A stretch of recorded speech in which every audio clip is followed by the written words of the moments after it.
ನಮಸ್ತೆ ರೈತ ಬಾಂಧವರೇ, ಮತ್ತೊಮ್ಮೆ ನಮ್ಮ ಚಾನಲ್ಗೆ ಸ್ವಾಗತ. ಈ ವಿಡಿಯೋದಲ್ಲಿ ಬಟನ್ ರೋಸ್ ಸಸಿಗಳಲ್ಲಿ ಹಾಗೂ ಹೂವುಗಳಲ್ಲಿ ಕಂಡುಬರುವಂಥ ಸೂಕ್ಷ್ಮ ಪೋಷಕಾಂಶಗಳ ಕೊರತೆ ಸಸಿಗಳಲ್ಲಿ ಯಾವ ರೀತಿಯಾಗಿ ಕಂಡುಬರುತ್ತೆ ಅಂಥೇಳಿ ತೋರಿಸ್ಕೊಡ್ತೀನಿ. ಈಗ ನೋಡ್ಬೋದು ನೀವು, ಇದೊಂದು ಹೆಲ್ದಿಯಾಗಿರೋಂಥ ಫ್ಲವರ್, ಒಳ್ಳೆ ಕಲರ್ ಕೂಡ ಇದೆ. ಆಮೇಲೆ ಇದರ ಸ್ಟಾಕ್ ಕೂಡ ತುಂಬ ದಪ್ಪಾಗಿದೆ.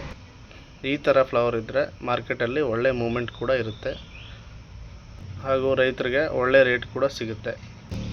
ಆಮೇಲೆ ನೋಡ್ಬೋದು ನೀವು, ಈ ಫ್ಲವರ್ ನೋಡ್ಬೋದು, ಇದರಲ್ಲಿ ಒಳ್ಳೆ ಕಲರ್ ಇಲ್ಲ, ಕಲರ್ ಕೂಡ ಕಳ್ಕೊಂಡಿದೆ. ಆಮೇಲೆ ಪೆಟಲ್ಸ್ ಕೂಡ ಚೆನ್ನಾಗಿ ಬಂದಿಲ್ಲ. ಆಮೇಲೆ ಇದರ ಸ್ಟಾಕ್ ನೋಡ್ಬೋದು ನೀವು, ತೆಳುವಾಗಿದೆ. ಇದ್ರ ಸ್ಟಾಕ್ ನೋಡಿ, ಇದ್ರ ಸ್ಟಾಕ್ ನೋಡಿ ಎಷ್ಟು ತೆಳುವಾಗಿದೆ. ಇದರಲ್ಲೇ ಡಿಫ್ರೆನ್ಸ್ ಗೊತ್ತಾಗುತ್ತೆ ನಿಮಗೆ ಕ್ವಾಲಿಟಿದು. ಈ ಥರ ಸಿಂಪ್ಟಮ್ಸ್ ಯಾವಾಗ ಕಂಡು ಬರುತ್ತೆ ಗಿಡಗಳಲ್ಲಿ ಅಂದಾಗ ಸಸಿಗಳಿಗೆ ನೋಡಿ, ಸಸಿಗಳಲ್ಲಿ ಮ್ಯಾಗ್ನೀಷಿಯಮ್, ಐರನ್ ಹಾಗೂ ನೈಟ್ರೋಜನ್, ಸಾರಜನಕ, ಕಬ್ಬಿಣ ಅಥವಾ ಮ್ಯಾಗ್ನೀಷಿಯಂ ಕೊರತೆ ಆದಾಗ ಈ ಥರ ಫ್ಲವರು ಅದರ ಕಲರ್ನ ಕಳ್ಕೊಳ್ಳುವಂಥ ಸಾಧ್ಯತೆಗಳು ಜಾಸ್ತಿ ಇರ್ತವೆ. ಅದಕ್ಕೋಸ್ಕರ ನೀವು ಫೋಲಿಯರ್ ಸ್ಪ್ರೇ ಮುಖಾಂತರ EDTA ಮ್ಯಾಗ್ನೀಷಿಯಮ್ ಆಗ್ಬೋದು, EDTA ಐರನ್ ಆಗ್ಬೋದು ಹಾಗೂ ನೈಟ್ರೋಜನ್ ಬೇಸ್ಡ್ ವಾಟರ್ ಸಾಲ್ಯುಬಲ್ಸ್ ಕೊಟ್ಟು ಈ ಸಮಸ್ಯೆನ ನೀವು ಸರಿ ಮಾಡ್ಕೋಬೋದು.